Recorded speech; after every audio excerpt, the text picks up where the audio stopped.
Good evening, everybody. Welcome to Old South Meeting House.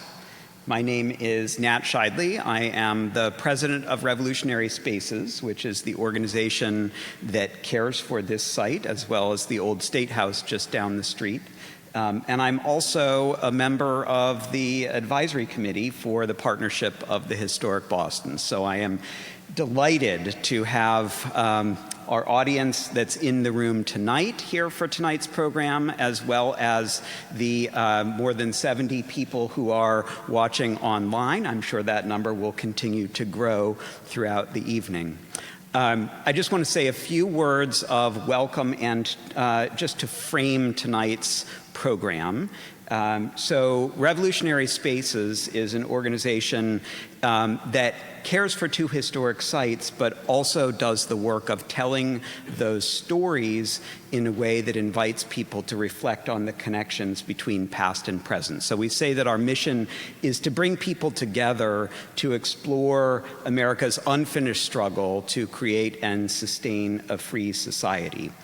And we believe that spaces like this are a resource, not just for deepening our understanding of the past, but also for helping us to think about the world that we live in today in fresh ways and come together in dialogue around enduring problems.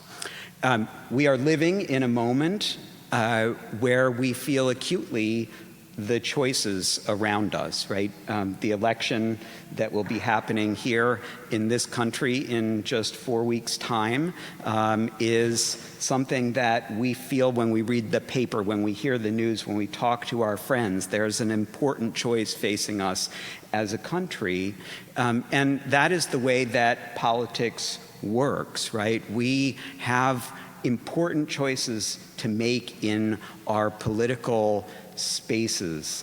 And so I want to think about this space because this space that we are in tonight, Old South Meeting House, this was the home of Boston's third church, which was formed in the 17th century due to a schism, a splitting off from Boston's first church, which was just down the street across from where the Old State House is today.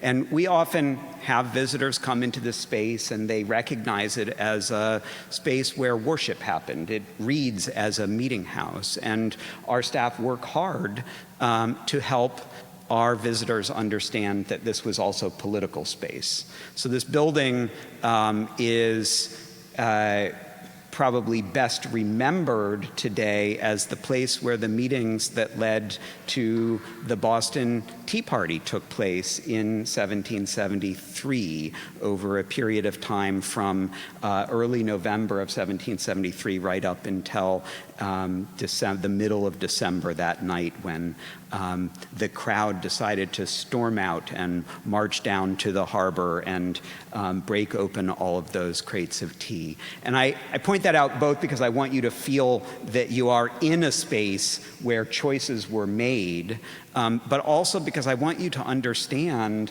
the connection that would have made total sense to Bostonians 250 years ago, and certainly 350 years ago, that there was a deep connection between the life of worship, of religion, and the lives that people engaged in the political. We need to try to recover that.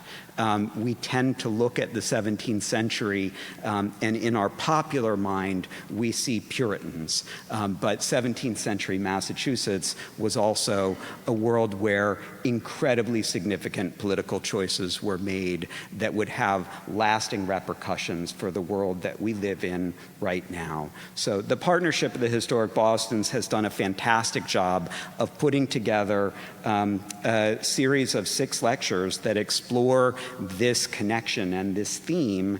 The arc is called Tyranny versus Liberty, Politics in 17th Century New England.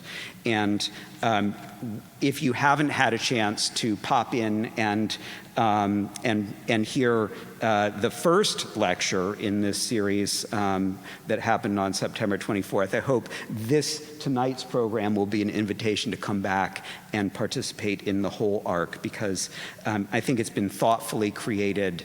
There is an opportunity to reflect both on choices that result in an expansion of participation in political life and the opportunity for more people to see themselves as part of the we in We the People, and also an opportunity to understand why others were excluded from participation in political life. Of course, Puritans also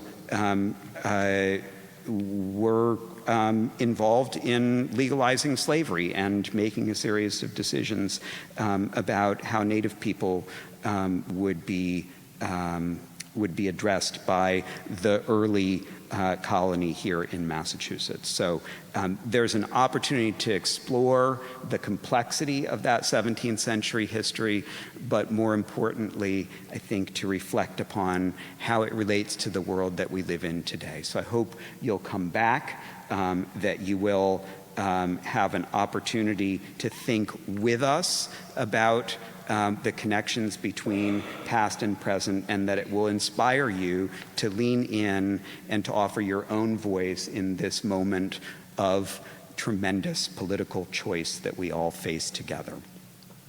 So with that, I'm just going to say welcome, and I'm now going to turn it over to Yves LaPlante, who will introduce tonight's program and our speaker. So thank you very much. Thank you, Nat, and thank you for welcoming us to the Old South Meeting House. I'm here representing the Partnership of Historic Bostons, and I just wanted to let everyone know that this is part of our fall series. It's the second of 6 talks, and you can learn more about it from this flyer that's being handed around, also from our website, historicbostons.org. There will be, during the talk, people joining us online through live streaming, and a recording will be available at our website in about a week. If you have questions, we hope you do, please hold them until the end of the talk, when we will have extensive time for questions. And people online should type your questions into the chat, and you don't worry, we will get to all your questions. And I'm going to give you a brief introduction to one of America's most important living historians, Professor Francis Bremer. Francis Bremer grew up in New York City. He has a BA from Fordham and an MA and PhD in history from Columbia. He taught for some years in Kentucky, and then he taught for 34 years at Millersville University in Pennsylvania. He's also been a visiting fellow at Cambridge, Oxford, and Trinity Dublin. He's also the coordinator of New England Beginnings. He's published scores of articles and 20 books, including lives of William Bradford, John Davenport, Anne Hutchinson, and John Winthrop. And he's published many books on the Congregational Church, Puritanism, including the lovely titled A Very Short History of Puritanism. Also, One Small Candle, The Story of Plymouth Puritans and the Beginning of English New England, and an important book on the first founders. He's now working on just 4 new books: the Oxford Handbook of Puritanism, 2 on William Bradford, and 1 on the shaping of New England by women. The book for which Professor Bremer is probably best known is the magisterial John Winthrop, America's Forgotten Founding Father. I recently asked him what had drawn him to John Winthrop, and he said that early in his career, he was focusing on the relationship between New England and England during the Civil Wars, which is very much a part of what we're talking about and thinking about tonight. And first, one of his sources, he was interested in looking into the Winthrop papers, which were available on microfilm. He asked the editor of publications at the Massachusetts Historical Society what libraries had some copies of the microfilm, and the editor was so impressed by Frank's scholarship that he invited him to be editor of the Winthrop papers as a volunteer.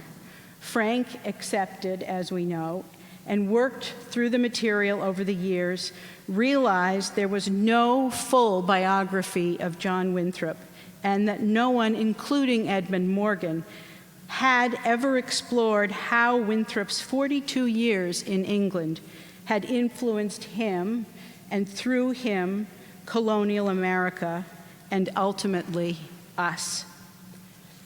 I introduce to you Professor Bremer.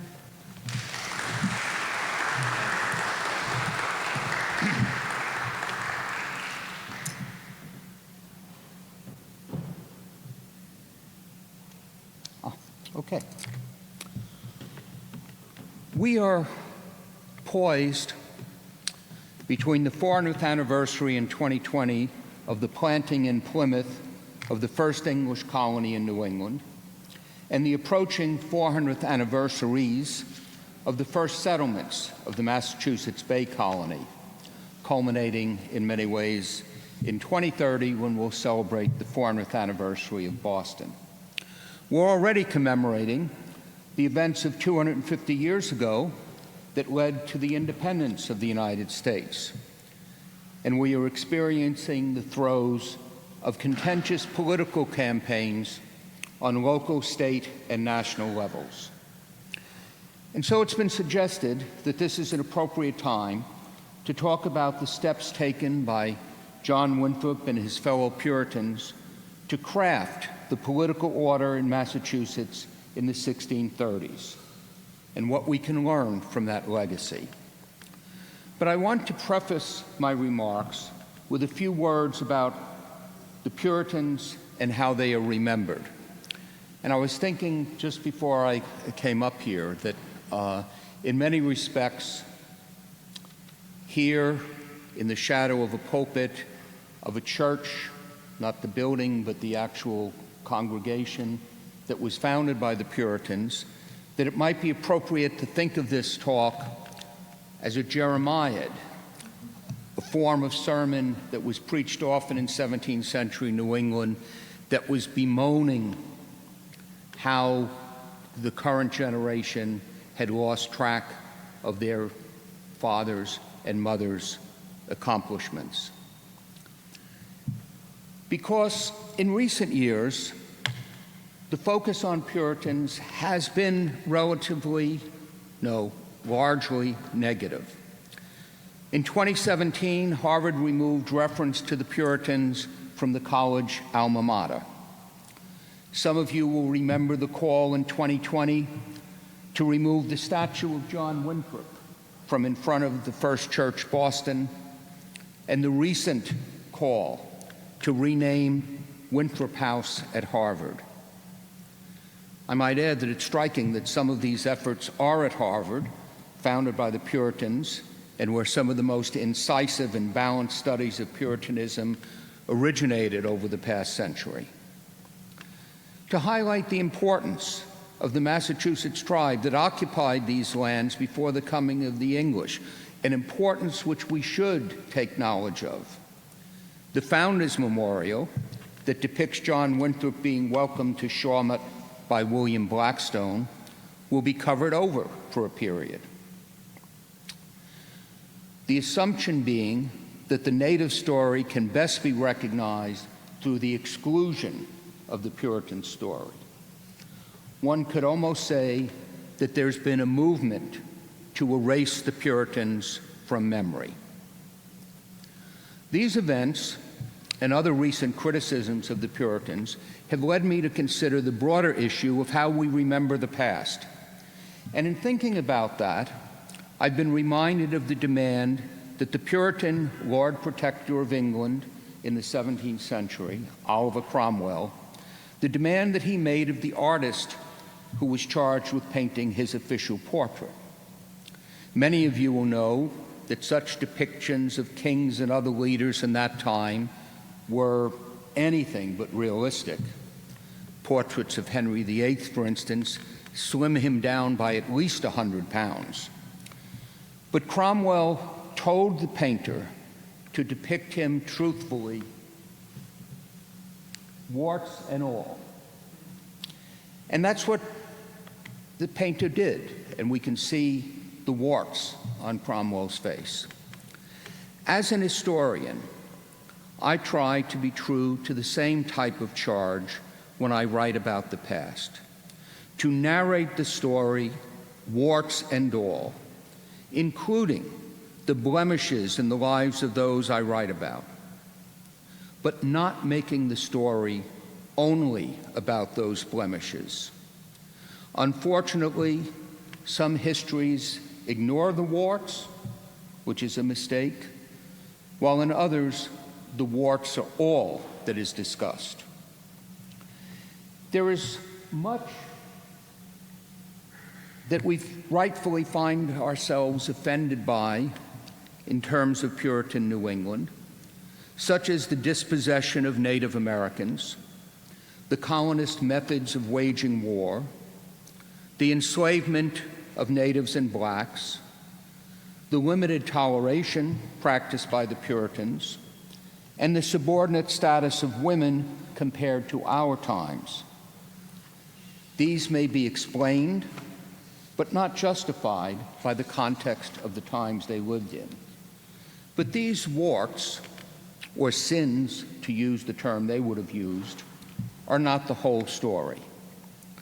To single out a few of the more positive aspects of the Puritan legacy, they insisted on a literate population and passed the first laws requiring education for all, women as well as men, slaves and servants as well as free men. They rejected a legal system that was arbitrary, passed the first English law code, and emphasized the role of juries in determining guilt. Drawing from their religious congregationalism, they introduced a system of participatory democracy to government at both town and colony levels. If your presence here in our Old South or online indicates that you're truly interested in the full Puritan story, I would suggest you read David Hall's A Reforming People, or his recent The Puritans, or my biography of John Winthrop, America's Forgotten Founding Father, or a collection of biographical sketches entitled First Founders. Today, I wish to focus on one part of that story, the evolution of government in the colony that became the Commonwealth of Massachusetts. The Puritans did not bring a blueprint for government when they sailed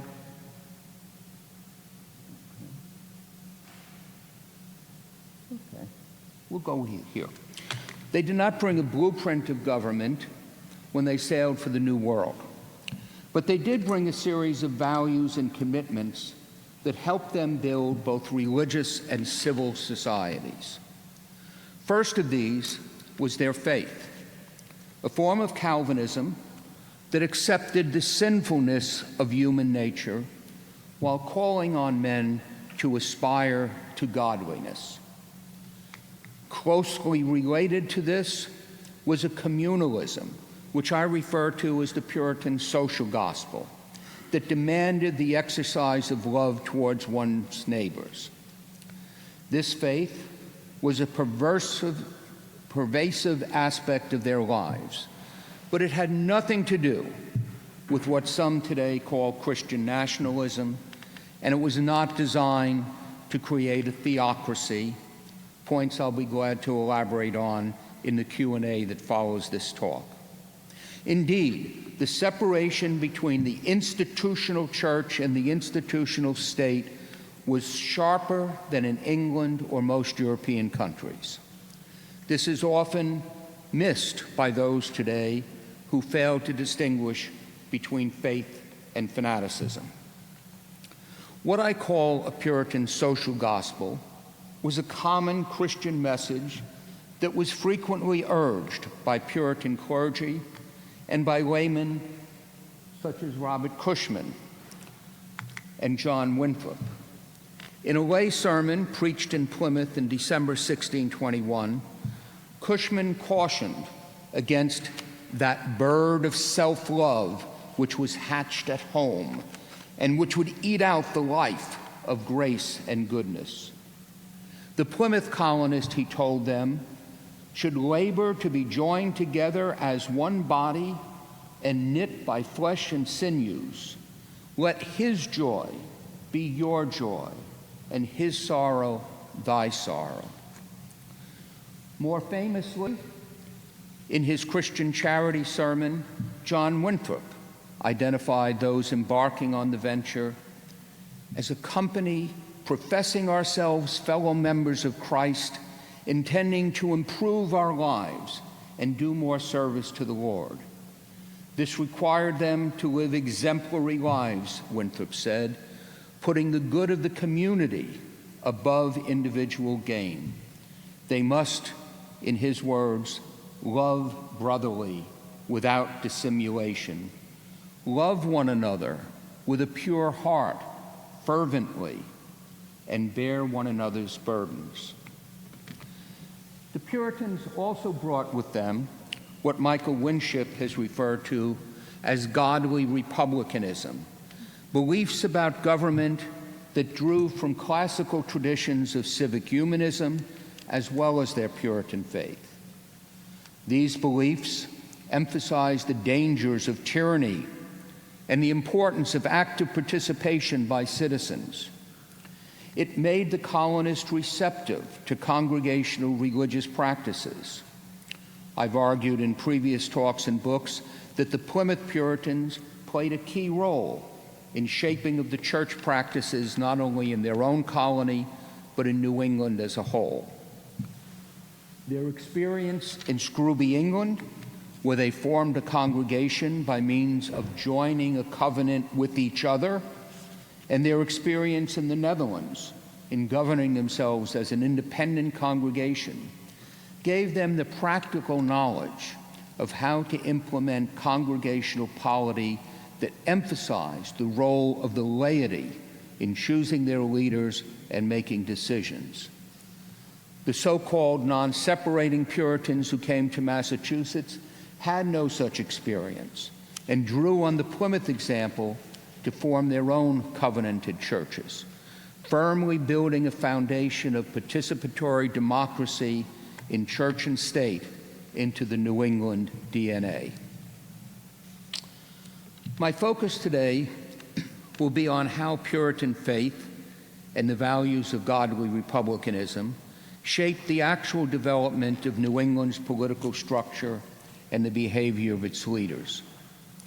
I want to start with a somewhat dry outline of how power came to be distributed in the colony and how the legal code developed. In the process, it's important to note that as Puritans worked their way through the decisions that shaped their society, they were not all in agreement. They were committed to the idea that they were to create an exemplary society, a model community that would be as a city on a hill, but they did not come to America with a blueprint for such a colony. Rather, they debated how various proposals might help to achieve the goals they shared. An appropriate starting point is an analysis of the Massachusetts Bay Company Charter of 1629 and how it was reshaped into a new structure of government. That document created a corporation which was given control of the land that was the Massachusetts Bay Colony. There were at the time about 125 stockholders, called freemen in the charter, who were to meet 4 times a year in a general court, what we would recognize as a stockholders' meeting. At one of those meetings, the freemen were to choose a group of 18 assistants, the equivalent of a modern corporate board of directors, as well as a governor and deputy governor. At one of the most consequential meetings in the history of the colony, on August 26, 1629, in Cambridge, England, a group of 12 of the investors proposed that rather than govern the colony from England, as for example the Virginia Company did for the Virginia colony, that they themselves migrate to the colony and bring the charter, and thus the corporate headquarters of the company, with them. This would give the colonists a large degree of protection should the king choose to shut down their venture by seizing the actual charter.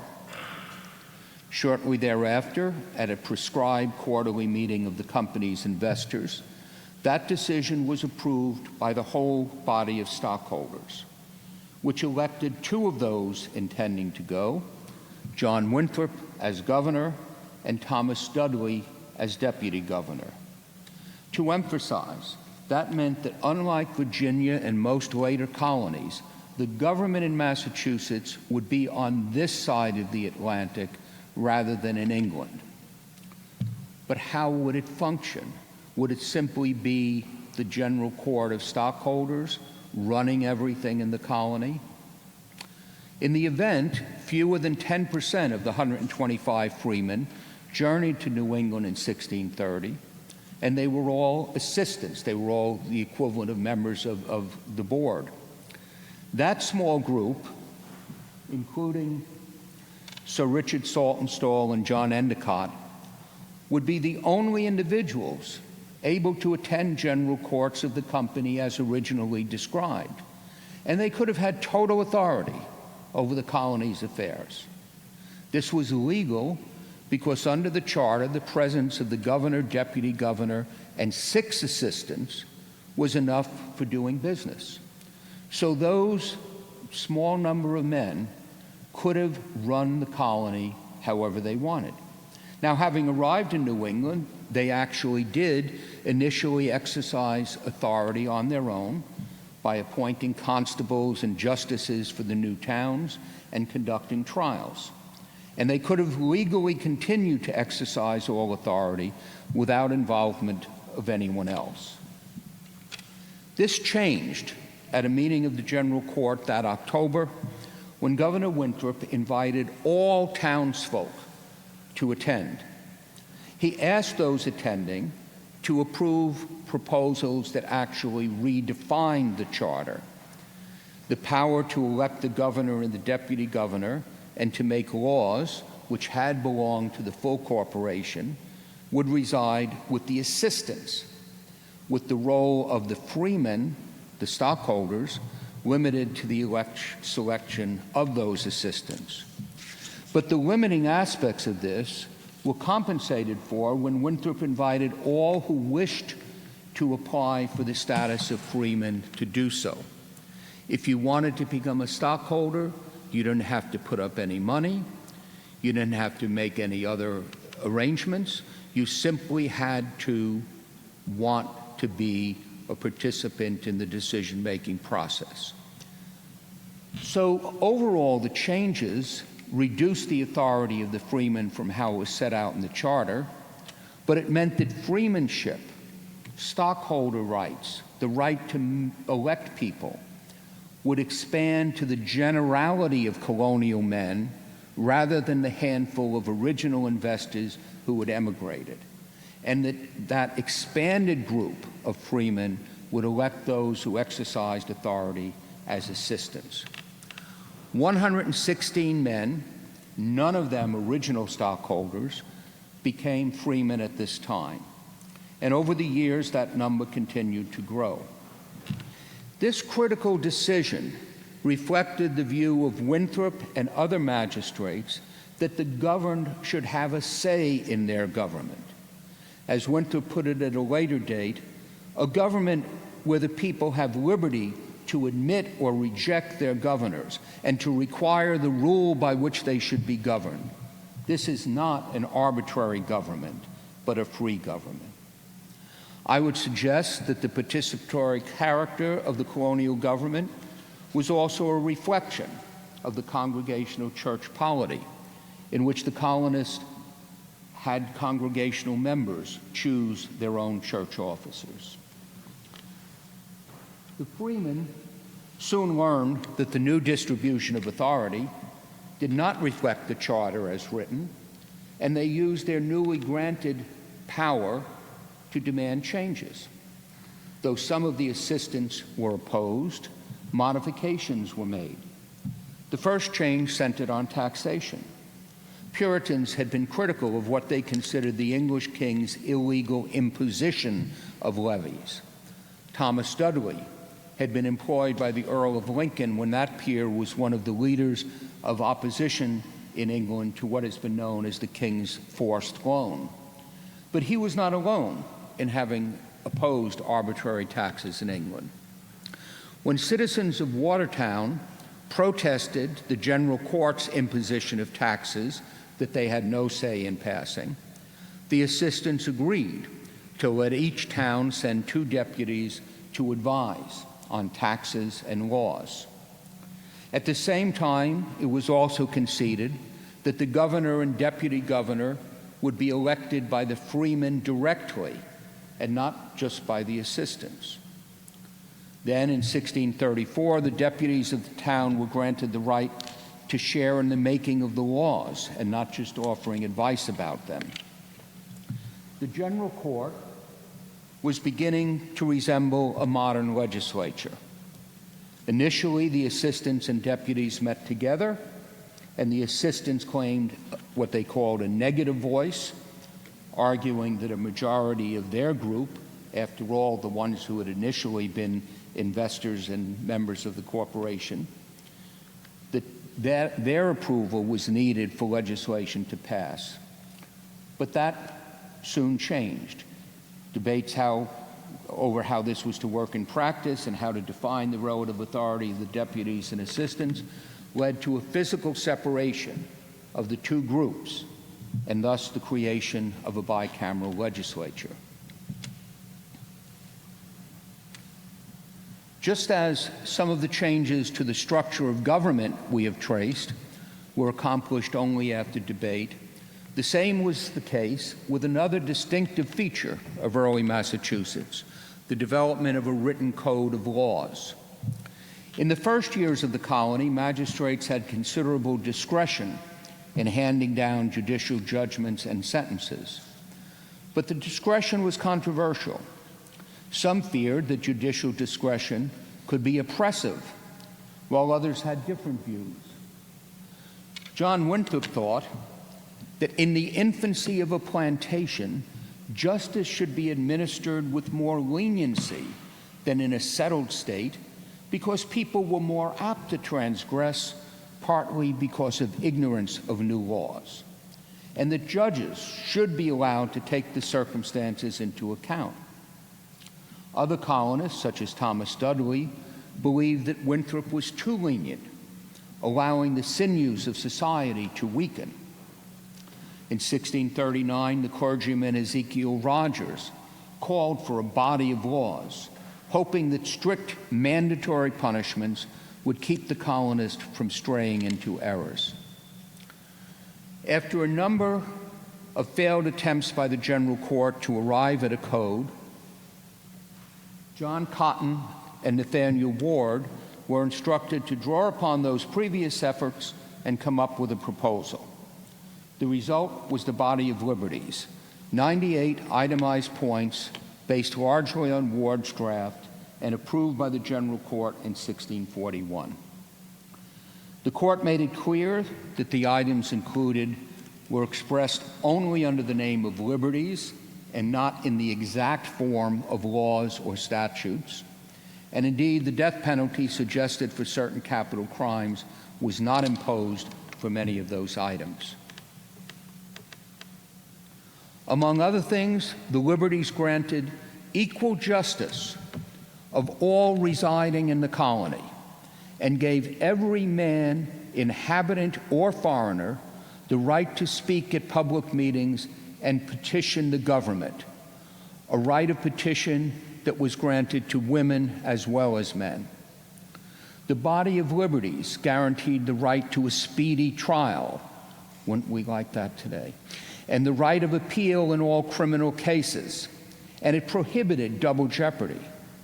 Civil penalties could not affect one's church status, nor church censures deprive one of civil rights, a clear point separating the institutional church and state. Inhumane and cruel bodily punishments were prohibited. Women were protected from bodily punishment from their husbands. Servants who were abused were to be freed from their master's service. Yes, number 91 recognized slavery as legal, but in words worth reviewing. There shall never be any bond slavery, villanage, or captivity among us unless it be lawful captives taken in just wars, and such strangers as willingly sell themselves or are sold to us. And these shall have all the liberties and Christian usages which the law of God established in Israel concerning such persons doth morally require. I would point out, slavery was not hereditary under this law as it was elsewhere, and slaves were to have the rights spelled out elsewhere in colony laws, including the right to be educated and protection against corporal punishment. And I might add that it was that provision that slaves were to be taught to read and in some cases to write that meant that a full member of the congregation that met on this spot, the Third Church, Phyllis Whately, was able to learn how to read and write brilliant poetry. There were other important steps in the development of the colony's government and culture. The engagement of ordinary colonists in colony elections was paralleled by their role in self-governing town meetings, where all adult males chose the town leaders, called the selectmen, and other officers, and decided on matters as mundane as the building of bridges and where the new meeting house would be located.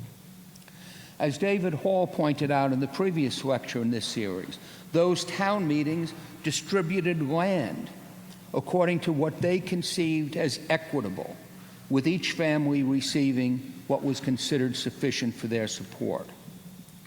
Debates that led to the banishment of Roger Williams established the legitimacy of judicial oaths and oaths of allegiance, both of which Williams had opposed. The trials of Anne Hutchinson's supporters set the limits of allowable dissent. We could go further in examining these and other steps in building the structure of early New England society, but how meaningful a framework is depends on the people who bring it to life. And what I want to spend my remaining time doing is focusing on a few incidents that resonate, I think, with our own political climate.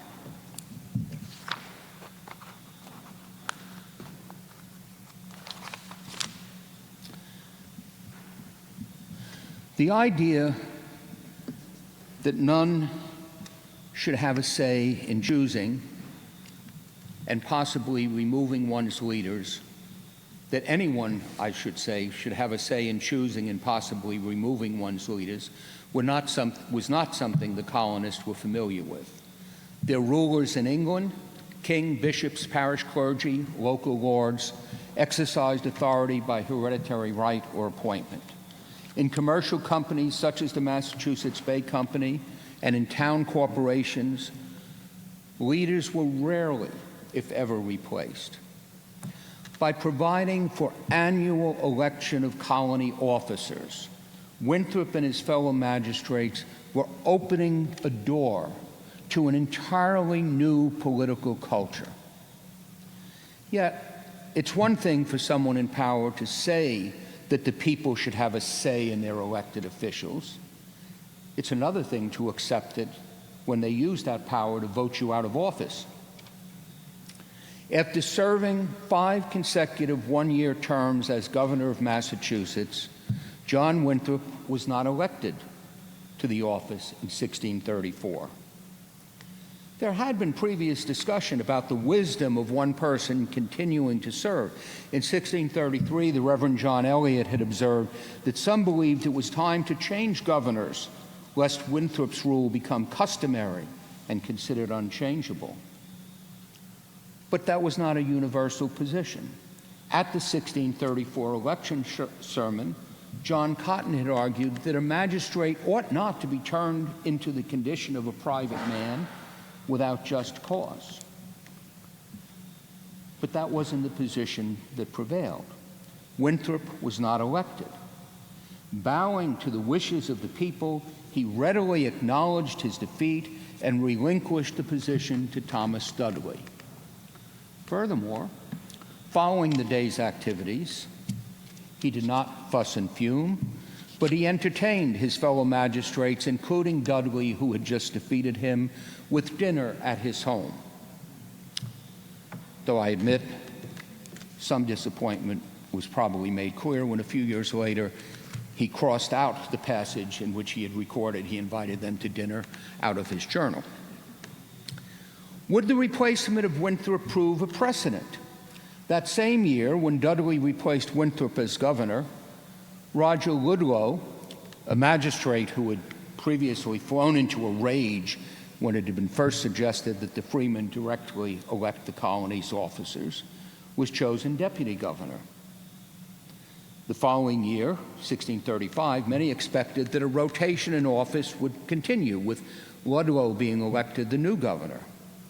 But neither Ludlow nor the incumbent governor Dudley was elected.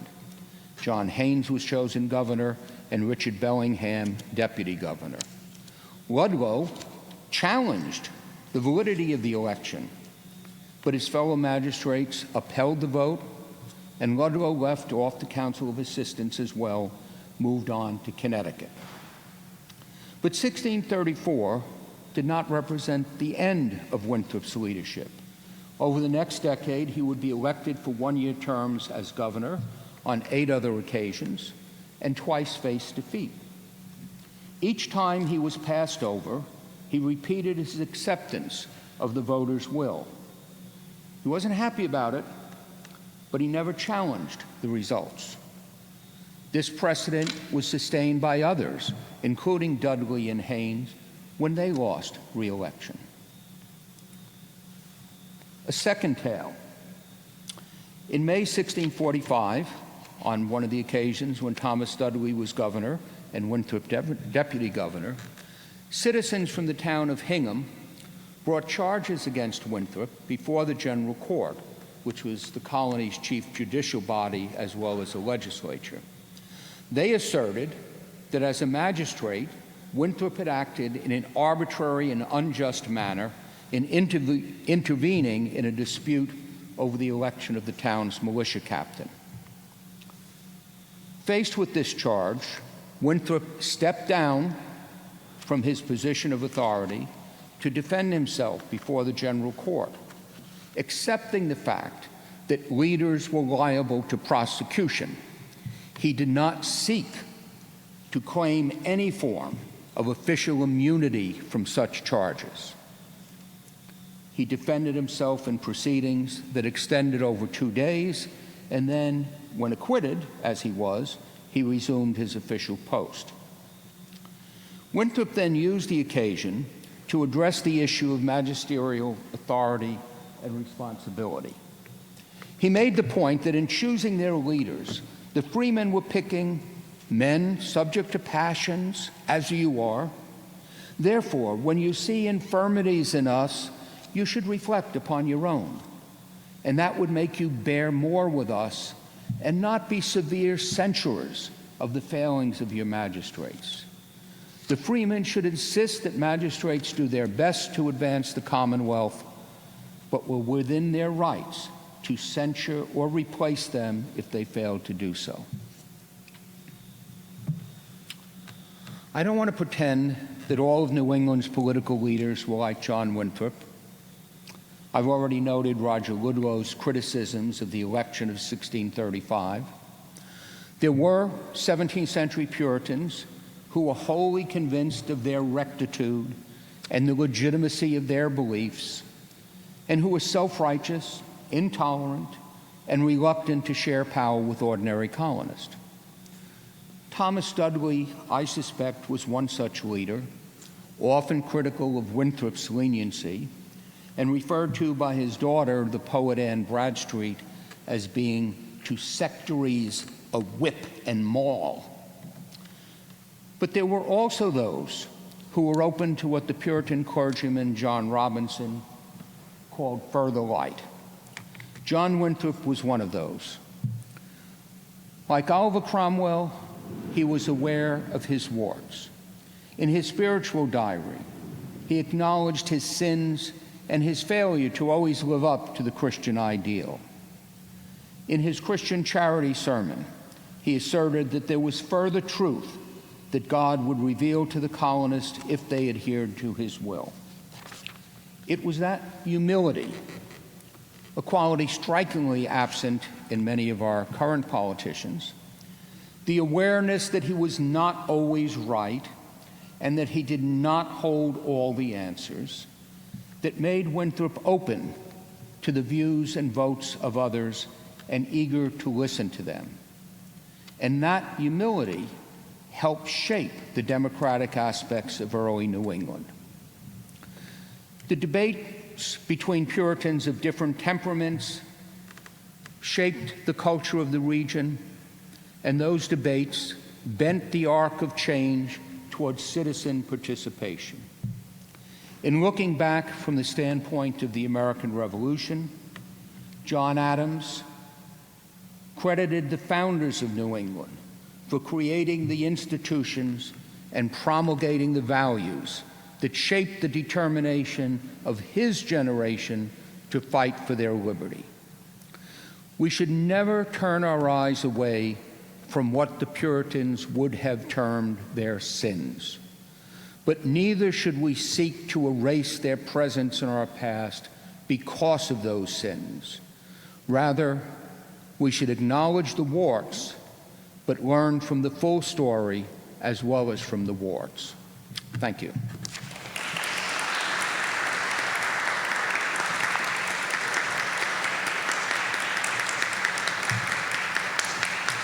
And we have plenty of time to answer questions, and I have a tendency to ramble on when I'm answering, so we need that time. I think someone's carrying a microphone around. There's a question over here. Excuse me. I have two questions. Okay. Sorry. One, I don't know the history of the Massachusetts Bay Colony Company, which is the deficit that I need to correct. But I'm wondering, how is it that a corporate structure made its way into a governmental structure? And then the second question, are these ideas of participatory democracy, were they translated, did they move to the other colonies? Okay, good questions. The transformation from a corporate structure to a colony government is something that probably some of the leaders, first of all, this was a corporation which was established for the purpose of creating a colony that was going to espouse a Puritan vision. And so most of the original stockholders that put their money up in this were Puritans.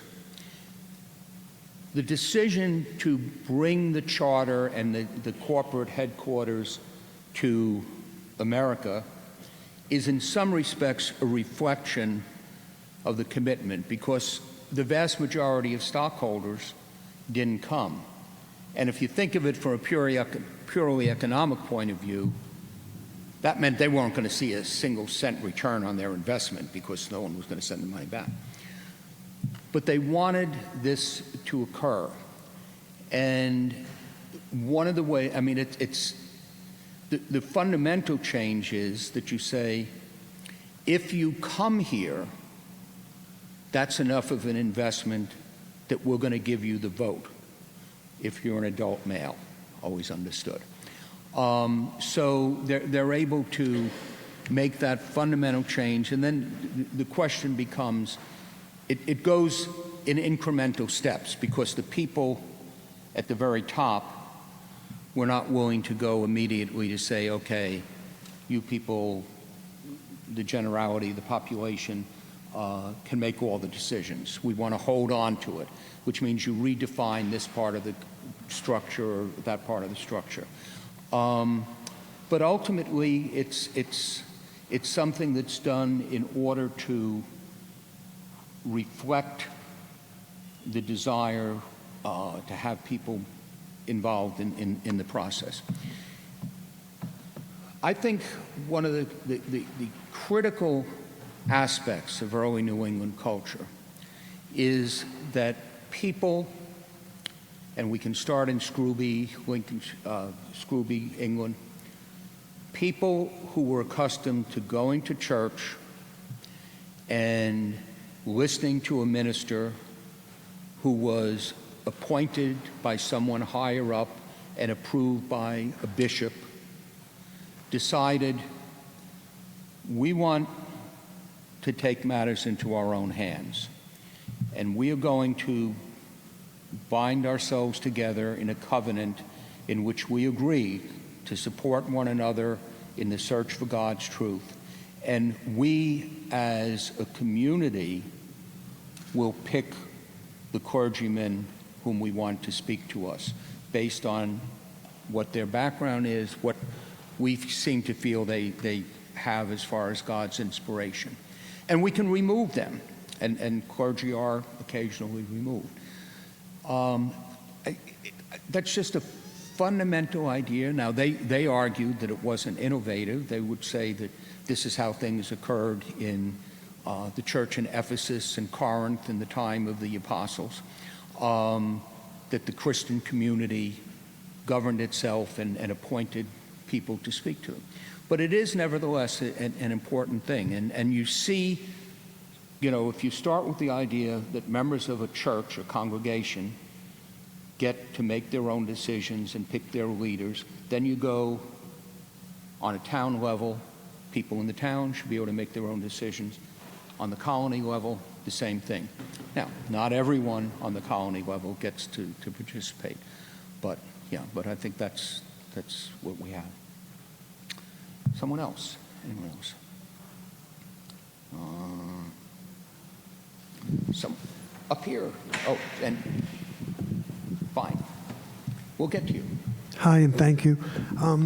Is there any validity that the negative impression that people have of the Puritans today is more the result of a misappropriation of their tradition in the 19th century? Yeah.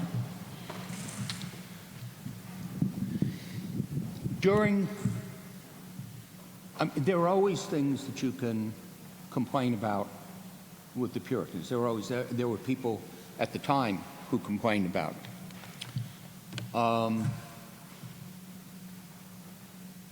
Roger Williams had things he didn't like about the way things were going on in Massachusetts. The Quakers certainly disagreed. Oh, I'm sorry. Yes. There were lots of people at the time who could find things wrong with what the Puritans did, not least of them being the Stuart Kings. In the 19th century, as you go in, early on, very few people were pointing out the warts. Certainly, Nathaniel Hawthorne, who was a descendant, had mixed feelings, and in certain ways that you read his works, you can see him creating a negative stereotype. But it's really in the late 19th century, and this is true in England as well as on this side of the Atlantic. I'm going to take this out so I can wander a little bit. Got it. Okay. Puritanism becomes identified with Victorianism and Victorian prudery, and the Puritans are seen as killjoys. You know, if you come into the early 20th century, you have the famous H.L. Mencken quote, "Puritanism is the lurking fear that someone somewhere may be happy." I hate giving that quote because I always sense that people leave my talks and they remember that and they don't remember anything I said. Because it is a very clever statement, but you have others. I mean, you can go back in the 19th century, the English historian Macaulay at one point wrote that Puritans were opposed to bear baiting, which was a nasty sport, and Puritans were opposed to it. But Macaulay said they were opposed to bear baiting not because they cared about the bear, but because it gave enjoyment to the spectators. This sense that these are steeple-hatted, bigoted persecutors, really becomes very common in the late 19th, early 20th century. It never entirely goes away. I mean, it's interesting. Almost a little less than 100 years ago, when Massachusetts was celebrating the 300th anniversary of its founding, the Harvard historian Samuel Eliot Morison, who had written a lot to correct the fact, the understanding of the Puritans, to point out that they valued education, they valued the arts, they dressed in bright-colored clothing. Morison participated in a lot of the tercentenary celebrations, and at the end he wrote an essay which was called "Those Still Misunderstood Puritans," because it didn't break through to the public. I think the same thing is true now, although, and I'm going to jump to a question you didn't ask, but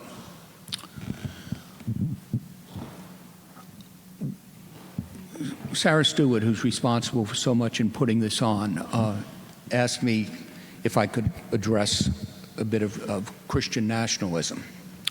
Because the fact is that the people who really like to talk about the Puritans are the people who believe that the Puritans were the origins of a Christian nationalist view of America, which they want to perpetrate today. The Puritans were not Christian nationalists. In many respects, they were concerned with the type of unity of church and state that would be identified with Christian nationalism. In England, the king was the head of the church. Every bishop was de facto a member of the House of Lords and got to vote on whether you were taxed and what legislation was. Bishops were on the main central courts. Bishops were on the county courts. Bishops tried to use the courts to impose their will on the people. That is why the so-called Pilgrims left Leiden for the Netherlands. That is why John Winthrop left. They wanted to get away from a society in which the religious forces controlled all aspects of life. And it's not just England. You know, those of you who, I don't know if it's still common, when I was young, I would read some of the novels of Alexander Dumas, The Three Musketeers and all that. You know, who's the evil force? It's the cardinal. You know, this is what it was like in Europe. And they wanted to get away from that. I mentioned in my talk, there are ways in which they separate. Institutionally, if you're a clergyman, you cannot hold political office in any of the New England colonies. If the church kicks you out,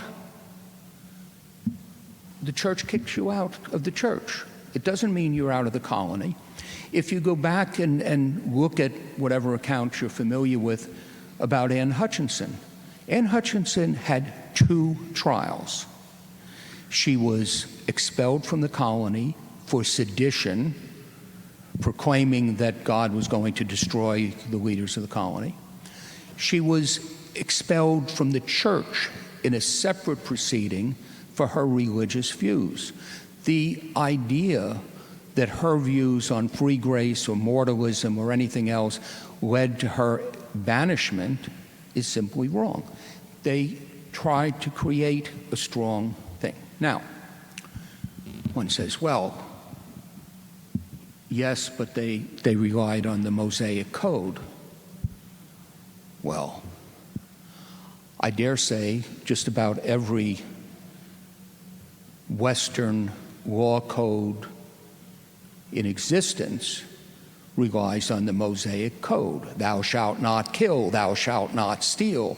I mean, these are pretty fundamental. Now, you can say, as some people do, well, they derive that from the Bible. Well, yes, okay. But it doesn't show them as theocrats. They are not theocrats. That's another thing that people say, and goodness knows some people would like to see our country turned into a theocracy, say the Puritans were theocrats and we should go back to that. They were not theocrats. You know, John Winthrop was a layman. No religious leader held any office in any of the New England colonies in the 17th century.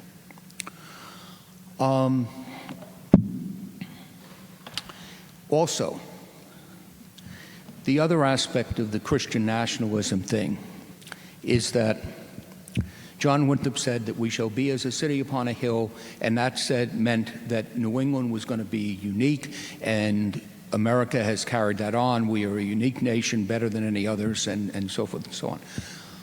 You have to read what he said. He didn't say we shall be the city on a hill. He said we shall be as a city on a hill, which was a common trope from the Gospel of Matthew, that every Christian should work to lead an exemplary life.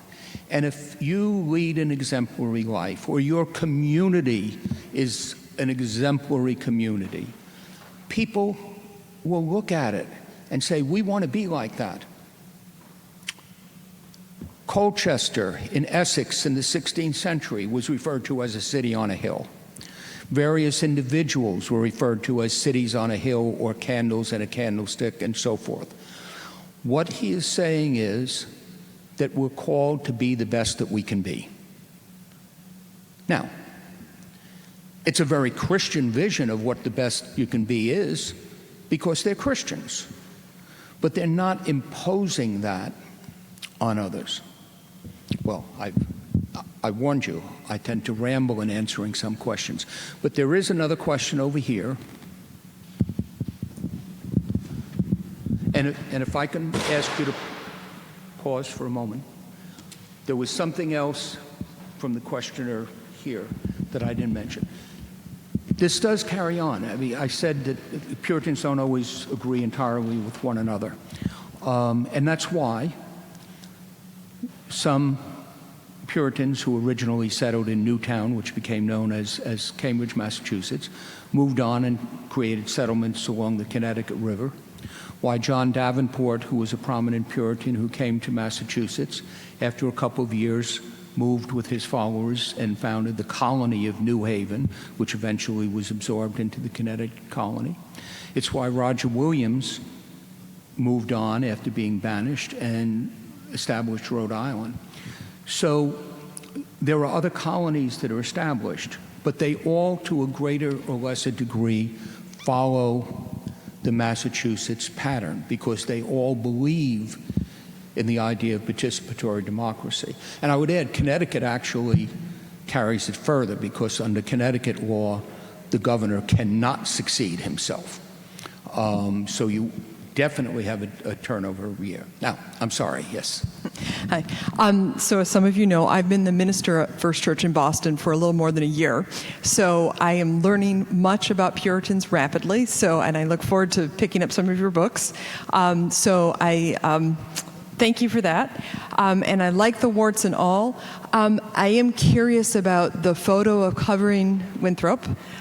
which I'm aware of that. However, and I'd be curious about how you read that. The story that I have heard is there was a fear of that the statue would be destroyed, and that's why it was covered. And yes, there was a debate about whether to just remove it. So it was an active debate within the church. So that was comment. That was a comment. If you want to comment on that yourself. And then my question is, in talking about the distinction between the religion and the state, my ear caught that John Cotton was involved in writing the Body of Liberties. And so I'm curious on your thoughts on his role as clergy being involved in that document. Okay. First, on First Church Boston and the Winthrop statue, and I believe there's at least one member of First Church Boston who is in the audience. I got involved in that when it was at the height of the Black Lives Matter demonstrations, and there was fear that it would be attacked, yes. There was also, though, strong discussion of taking it down because John Winthrop, in ways which are very tangential, had something to do with slavery. One of the things that, as I remember the debates that I participated in, was tricky, was that First Church probably technically doesn't own the statue. It belongs to the city of Boston, which originally erected it in Scollay Square in the 350th anniversary of the settlement of Boston. And then when they put in the subway station, they had to move it. And they talked about putting it out front of this church, and it didn't seem like it would quite fit in First Church, which was then First and Third Church, quickly came to the rescue and said, you can put it up here. And so they did. But the question was, if it doesn't belong to the church, does the church have the right to remove it? But there was, yes, I mean, it's a mixed story.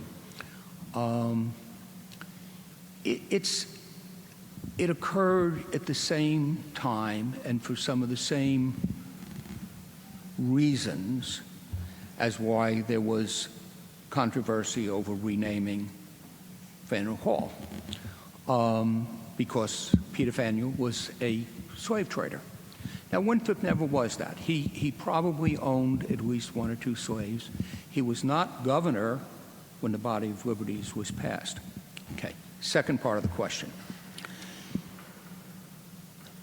John Cotton could propose the code, and Nathaniel Ward also had served as a clergyman, so both of them. But they couldn't enact it. They were called upon as the intelligentsia, if you want. In this colony, the university graduates were clergy. And that meant that they were considered the best educated individuals. And so they were frequently called upon for advice, and frequently their advice was taken, but it didn't have to be, and it occasionally, I should say, was not taken. So yeah, that sort of explains Cotton. And actually, as I think I indicated, most of the stuff that's in it appears to have come from Ward's initiative rather than Cotton's. Yes. So I'm going to both read some comments from the chat. Yes. I've got my trusty iPad. I'm not losing too much memory here. We actually have a comment, Reverend Stephanie, I think from probably one of the members of First Church, Mike, and I don't, because Mike is just listed as Mike here, saying regarding the statue, Frank is correct. I asked the statue to be given safe harbor because I feared it would be damaged given the George Floyd riots that had defaced the Alexander Hamilton statue on the Mall. Yeah. So And now let me see, we've got about 10 highly intricate questions that we're going to have a bit of a challenge, hopefully getting through some of them. So I'm going to ask if you can do concise answers, which is wicked hard to do, isn't it? I'm sorry. It's really hard to do concise answers, but let's see what we can do here. Let me go back to it's Mike again. Did Winthrop also oppose a written body of liberties because of the potential conflict with English law? So he did not want to provoke a conflict with the king and other lawmakers back in England that might cause them to come over and take the charter. So that's why did Winthrop oppose? I think Winthrop's main objection to a body of laws was that he preferred discretionary justice, and he would have been raised, he was an attorney, he would have been raised in a common law tradition in which the law was shaped by decisions as opposed to necessarily being written out. But you are correct that it could have caused problems because the charter stipulated that the colonists were not to pass any laws which were contrary to the laws of England. And you could argue that at least a couple of the things in the body of liberties were. Interesting with that. So some maybe simple questions here. Was it necessary in order to become a freeman in the Massachusetts Bay Colony for a man to be a member of the Congregational Church and also to recite the freeman's oath, which not every man wished to do? Right. First church membership, yes, although not initially. When Winthrop opens it up in 1634, there's no such stipulation. That comes a few years later after more new arrivals seem to be people who don't share the sympathies of the Puritans. But the initial expectation was that if you were going to sell your property and invest and come over here, that you probably were sympathetic with the Puritans and you'd be a member of the church. What was the second part of that? The second part wasn't also to recite the freeman's oath, which not every man wished to do. Yes, they required you to take an oath, and that was the point where Roger Williams was against oaths. And Roger Williams was against oaths on religious grounds, because he argued that when you take an oath, I swear on the Bible or in the presence of God, that you are engaging in an act of worship. That's Roger Williams' view, because you're interacting with God. And that to require oaths meant that you were going to have non-believers blaspheme by calling God down to witness what they would say. Fascinating. We've also got a question. Is there a simple differentiation between the Plymouth colony, down in Plymouth, and the Mass Bay colony when it came to their approaches to feeling that land should be purchased from Native Americans rather than just finding ways to take the land? No.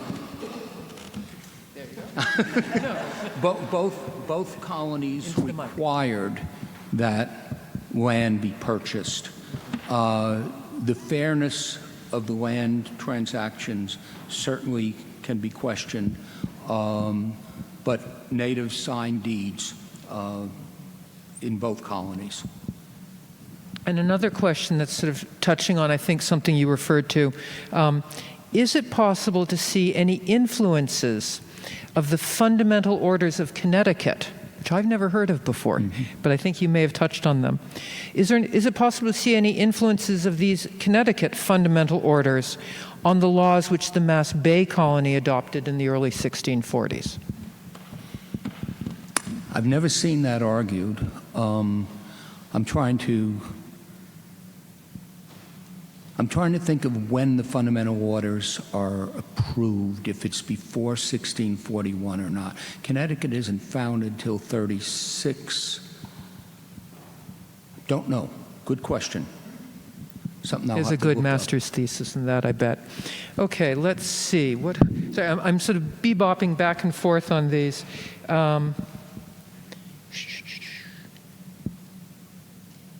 There's the land question. Oh. How much did religious rivalry in England and New England contribute to the denigration of Puritanism? Any sense on that?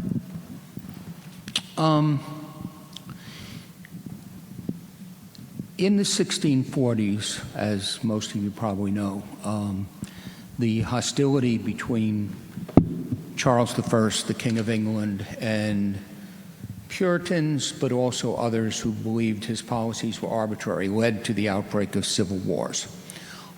Contributing factors were things in Scotland and Ireland as well. But the resulting wars, sometimes referred to as England Wars of Religion, often as the Puritan Revolution, eventually brought the overthrow and the execution of Charles I, the establishment of a Puritan commonwealth and then protectorate with Oliver Cromwell, whom we saw warts and all. Puritans in New England strongly supported the Puritan Revolution in England. Many of them went back. John Winthrop's son, Stephen Winthrop, went back and fought in the parliamentary armies. Many clergymen, like Hugh Peter, who had been minister of Salem, went back and fought and supported the cause.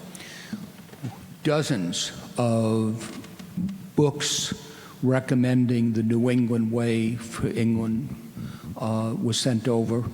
There was actually a movement in one of the Puritan parliaments to adopt their own set of written laws based on those of Massachusetts. So there's a lot of activity there. Now, what does happen in England, and it has consequences for the colonies, Puritanism begins to fragment. The big fragmentation is between Congregationalists, which New Englanders were almost all Congregationalists.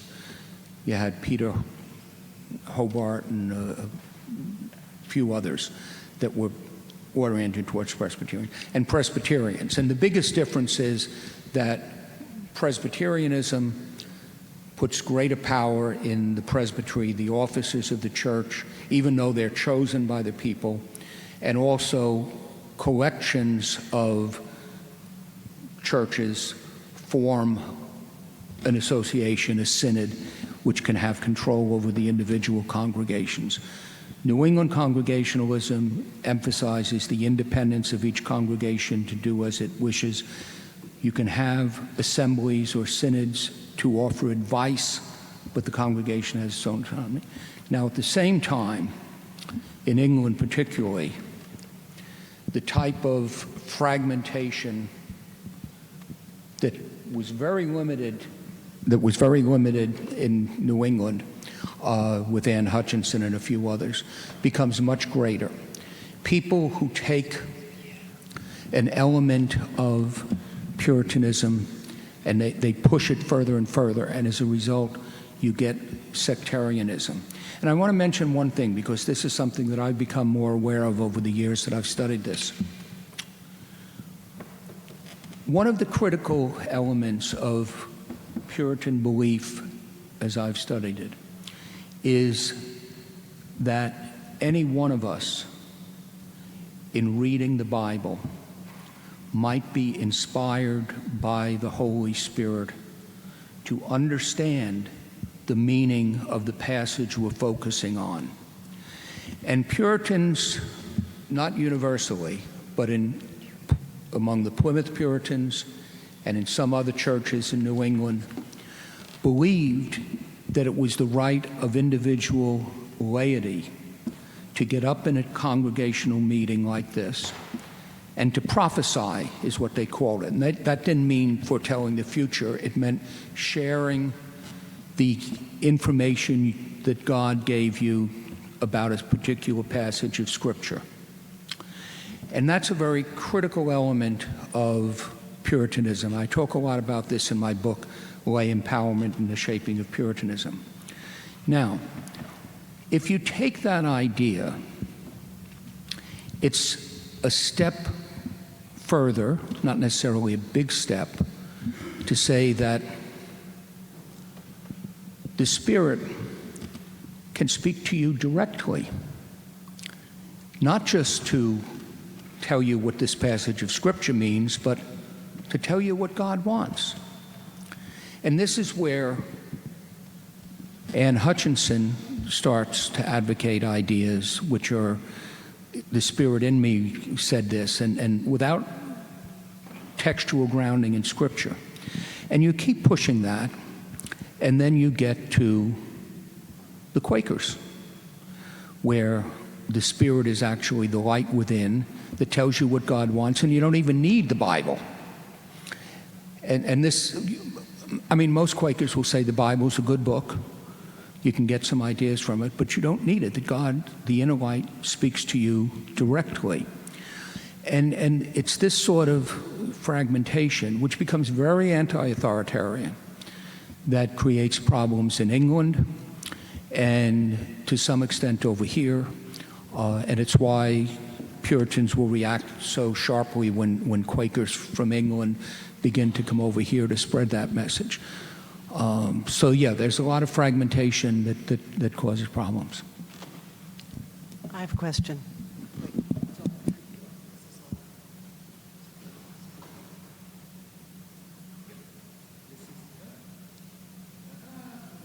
There we go. Sorry. Thank you. Thank you very much. That was a wonderful presentation. Well, thank you. Answered many questions I've had for a long time. That was great. So you're... Sorry. Let's see. Yep. Talk directly. Okay, sorry. Thank you. I'm repeating it for the cameras. That was a wonderful presentation. I learned a huge amount. It was really illuminating. Your discussion of Christian nationalism, which I had asked you about before, made me think this is the Christian nationalists are claiming the Puritans for their own, and you're rejecting that idea because it's not accurate. But it made me think, so what are the main features of the early Puritans in Boston that we can claim as our own today in the 21st century? Okay. If I understand that correctly, I think, and this is a place where it should be emphasized. If you want to talk about the importance of education and facts in America, it starts here. The Latin school a couple of blocks away, which was the first school in America. Harvard, founded in 1636. These people passed laws that said every head of household has to ensure that the members of his household, slave or free, young or old, male and female, need to be taught how to read. And if, at the same time, if you have a community, if you can't teach your own children, a community of 50 or more households legally has to hire a schoolmaster to do it. And a community of 100 or more households has to also offer a secondary school, what they call a grammar school, to prepare those capable of going on to Harvard. Now, where does this come from? It comes from the basic Puritan idea, which is not limited to Puritans. There are many other Protestants primarily that say it, that everyone has to be able to confront God by reading the Bible directly. And so you need to be able to read. Early New England is the most literate society in the Western world at that time. And I think that's critical. I think the participatory democracy, and it's not an arbitrary top-down, which we often think when we think in terms of theocracies and such. It's the people get to make some of these decisions. And it's the people who pass the laws that require education. And I can easily get on a soapbox. I think that one of our problems with this subject is that American society has, over my lifetime certainly, become divided over matters of religion, in the sense that the rise of a Christian nationalist fundamental, and there are a lot of very good evangelicals, but the fact is that the way the liberal elite, and look, Eve said it, I graduated from Columbia. I went there in 1968, which was a very exciting time at Columbia. I'm a New Yorker. I was educated at Columbia. I will, in my private life, identify with democratic causes and such. But I'm saying that from within that establishment, too many people, including too many academics, have come to see religion as an evil force. They don't distinguish between the true faith of many people now or in the past and the fanaticism of some of the people like the Westboro Baptist Church. And they assume that people like the Westboro Baptist Church, that's what the Puritans were like. And it isn't. And it really requires us to try to get back and look at the facts and look at it warts and all. And there is no better time to start doing this than in Boston as we look towards the 400th anniversary of the establishment of this society. And with that, I'm going to thank you very much.